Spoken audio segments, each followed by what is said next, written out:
Assalamualaikum warahmatullahi wabarakatuh. Teman-teman, untuk video pembelajaran yang selanjutnya pada mata kuliah metodologi penelitian HI, kita akan membahas tentang metodologi kuantitatif ya. Video yang lalu kita membahas kualitatif ya kan? Sekarang kita bahas kuantitatif. Nah, kuantitatif ini karakteristiknya tentu sangat berbeda dengan kualitatif. Kuantitatif ini ya seperti katanya ada kuantitatif ya. Berarti itu berkaitan dengan angka-angka, sesuatu yang bisa dikuantifikasi, dihitung gitu ya. Nah, teman-teman bisa lihat di sini dijelaskan bahwa quantitative research generates statistics through the use of large-scale survey research using methods such as questionnaire or structure interviews. Nah, tujuannya apa? Tujuannya tuh kuantitatif tuh biasanya adalah untuk mengeneralisasi sebuah pola atau mencari tahu korelasi hubungan antara dua atau lebih variabel ya, dua tiga variabel gitu ya. Nah, kemudian kita juga harus tahu nih metodenya dalam kuantitatif itu apa aja. Kalau eh, yang lalu kan kita belajar metode di kualitatif ya, ada FGD, kemudian ada interview ya kan, interview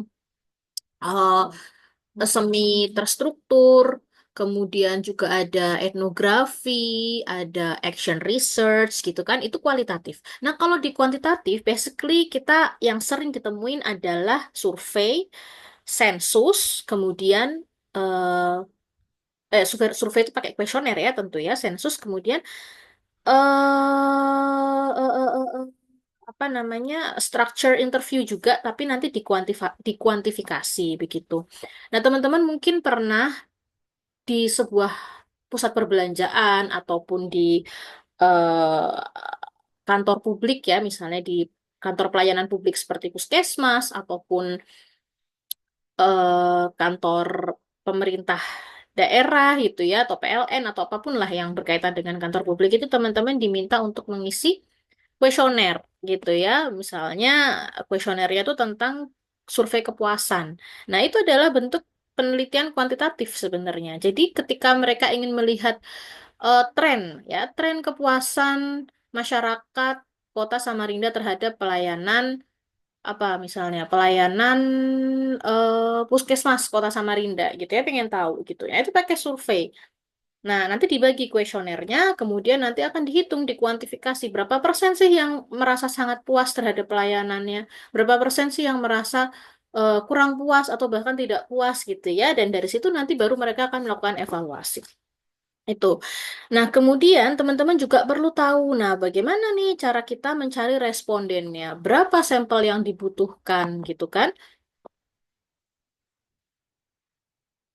Tunggu sebentar, mohon ditunggu. Eh, sini, saya stop share dulu.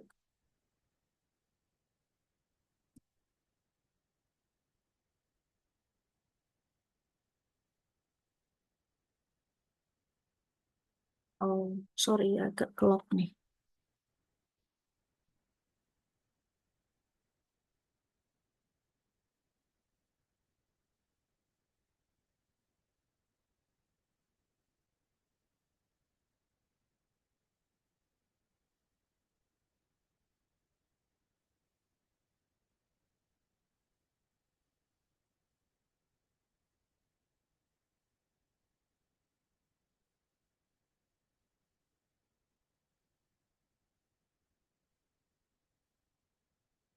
Ya, oke. Akan saya lanjutkan, teman-teman. Nah, di sini, teman-teman perlu tahu tentang bagaimana sih cara memilih partisipan dan berapa sih partisipan atau responden yang dibutuhkan ketika teman-teman menggunakan penelitian kuantitatif, ya kan? Sebenarnya, teman-teman, misalnya teman-teman ingin meneliti tadi sebagai contoh partisipasi politik masyarakat Kota Samarinda. Ya, di Kota Samarinda ini kan warga Kota Samarinda ini kan banyak sekali gitu ya. Mungkin jutaan gitu kan. Kan akan susah ya kalau kita ambil sampel semuanya gitu. Maksudnya keseluruhan. Angkanya akan terlalu besar.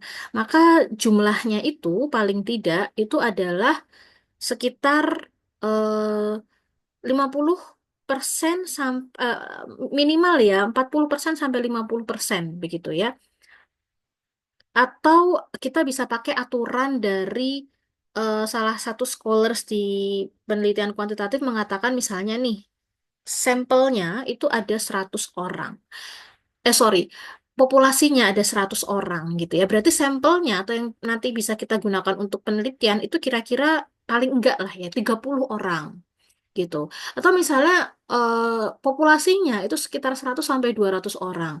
Berarti sampelnya nanti sekitar 50 orang. Ya jadi harus mendekati angka tertentu yang itu bisa membuat kita melihat bahwa itu adalah representasi dari yang kita teliti gitu ya. Nah, eh ini teman-teman bisa lihat juga di sini ya. Researchers overcome this problem by choosing a smaller, more manageable number of people to take part in the research. This is called sampling. Nah, jadi ketika teman-teman menemui bahwa populasi yang diteliti itu sangat besar, ya, misalnya teman-teman meneliti tentang kecenderungan partisipasi politik warga kota Samarinda. Nah, warga kota Samarinda ini kan banyak sekali gitu ya. Maka teman-teman nggak bisa, bukan nggak bisa ya, akan sangat sulit kalau meneliti semuanya. Maka teman-teman bisa menggunakan sampling, sampelnya aja, populasinya berapa, terus cukup diambil sampelnya gitu. Misalnya populasinya ada 1 juta. Misalnya, contoh aja. Nah, teman-teman mungkin cukup untuk meneliti 300 sampai 500 orang itu sebagai sampelnya gitu ya. eh Oke, kemudian saya lanjut bahwa,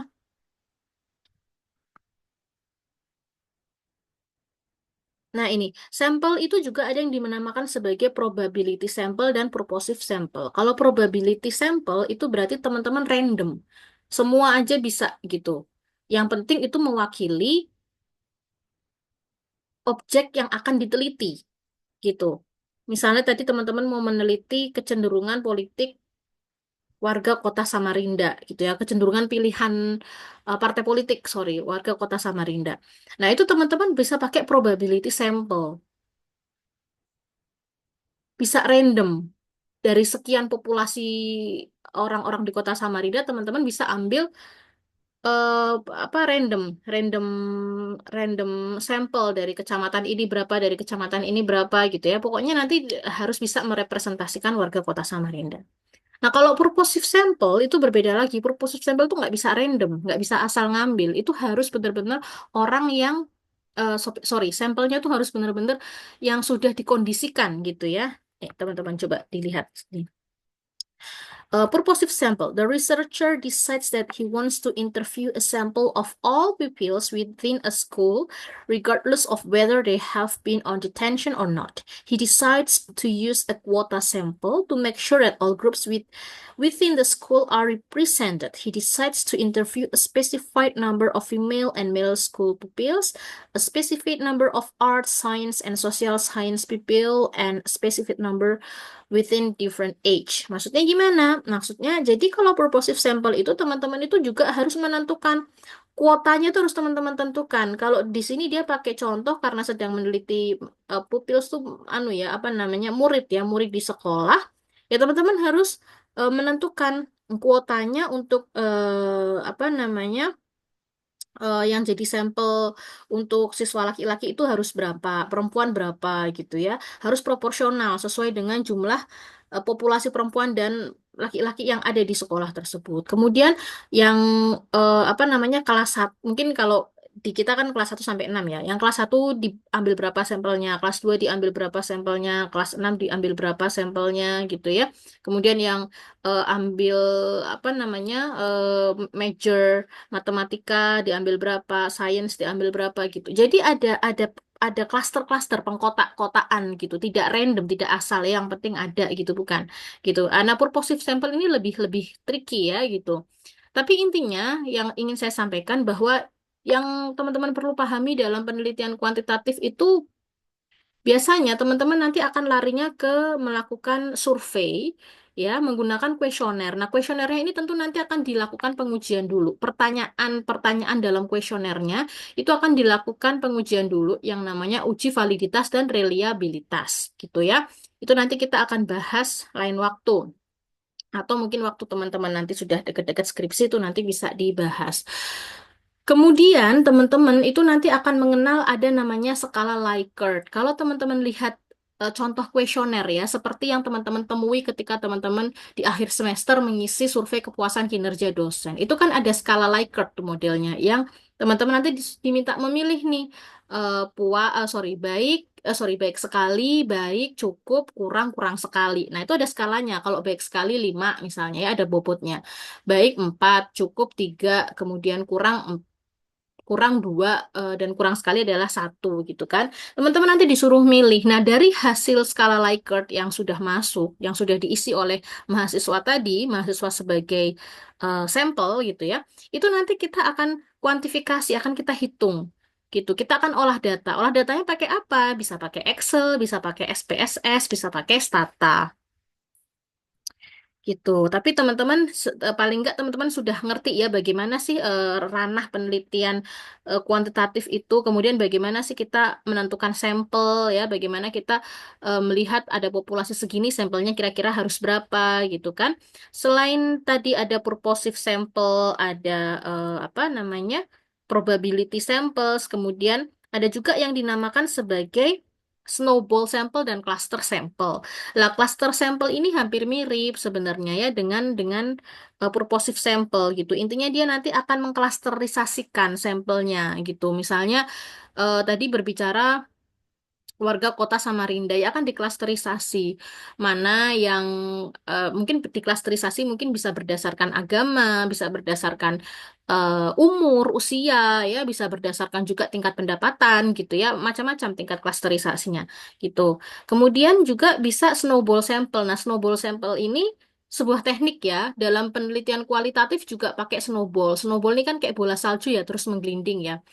Kita agak flashback sedikit. Kalau di kualitatif itu ketika kita melakukan interview terhadap seorang narasumber, nah kemudian narasumber kunci ini akan memberikan apa namanya, memberikan eh, rekomendasi narasumber yang lainnya yang bisa kita datangin untuk mencari informasi lebih lanjut. Nah, itu adalah teknik snowballing. Dari satu narasumber diberikan kontak atau apa ya, diberikan kontak atau rekomendasi menemui narasumber yang lainnya. Nah, kemudian kita temui narasumber itu. Kemudian dari narasumber yang sudah kita temui tadi, mungkin dia akan memberikan alternatif narasumber yang lainnya lagi.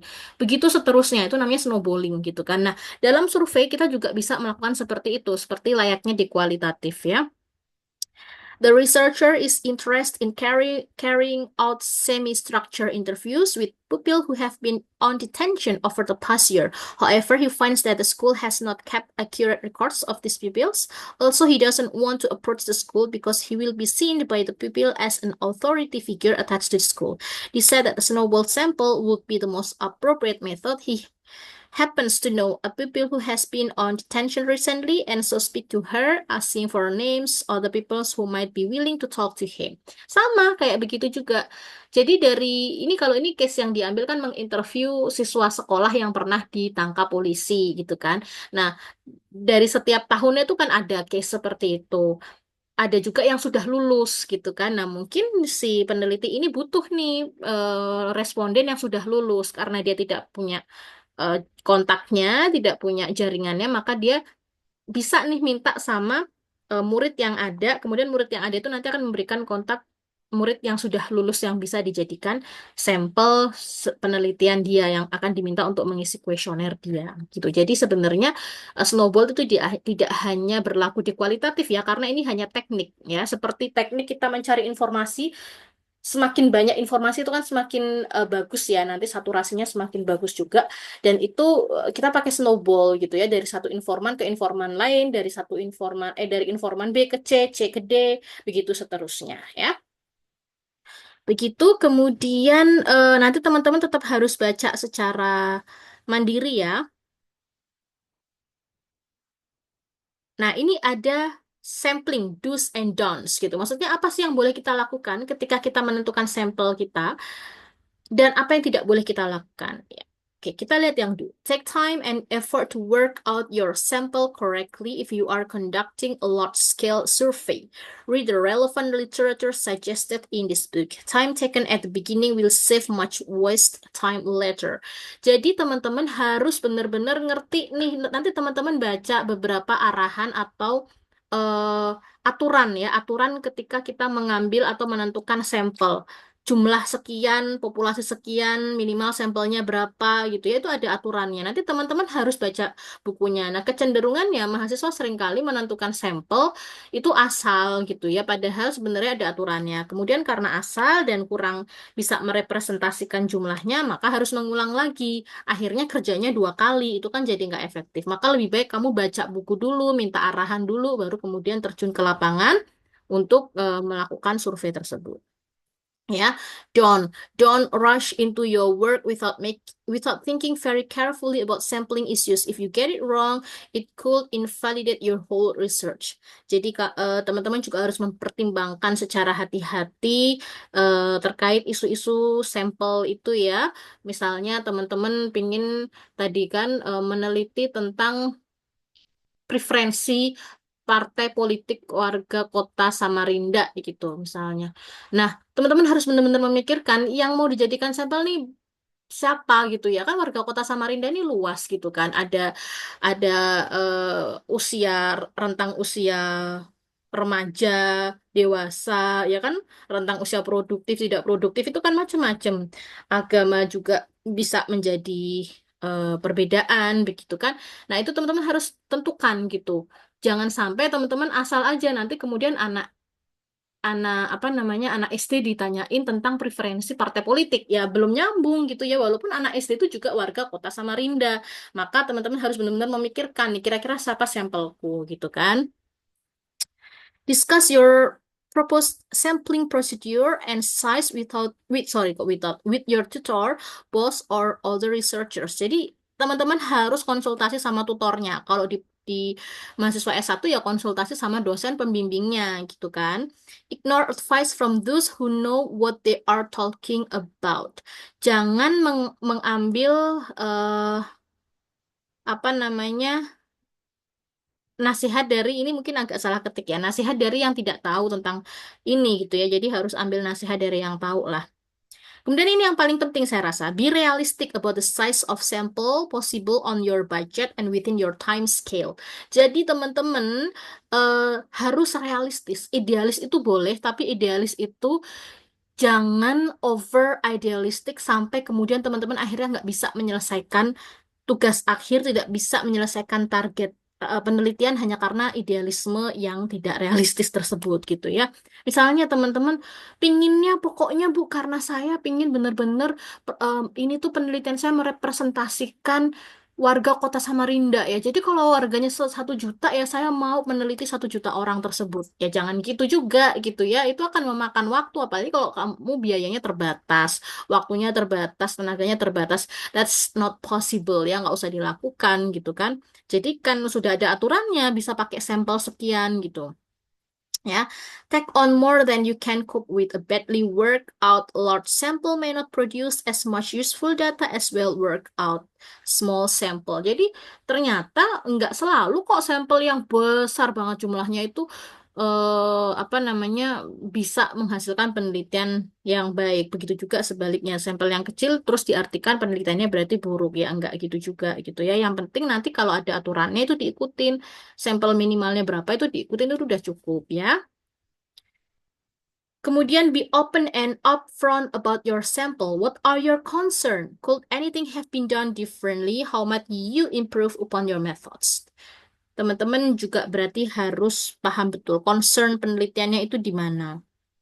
Gitu ya. Adakah cara lain untuk memperbaiki metode penelitian teman-teman? Gitu kan?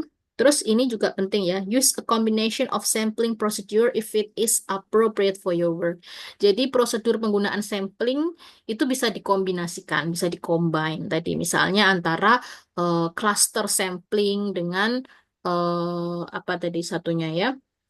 dengan purposive sampling atau dengan snowballing sampling itu bisa dikombin ya tergantung kebutuhan dan mana yang teman-teman kira itu paling efektif dan efisien gitu ya. Oke, kemudian saya rasa teman-teman juga perlu untuk nanti membaca secara mandiri ya, choosing your sample size untuk bahan sebelum kita kalau ada waktu ya kita nanti akan bahas juga terkait menyusun kuesioner menggunakan skala Likert, kemudian menguji validitas dan reliabilitasnya. Mungkin itu dari saya cukupkan dulu. Wallahul muwaffiq ila aqwamit thoriq. Wassalamualaikum warahmatullahi wabarakatuh.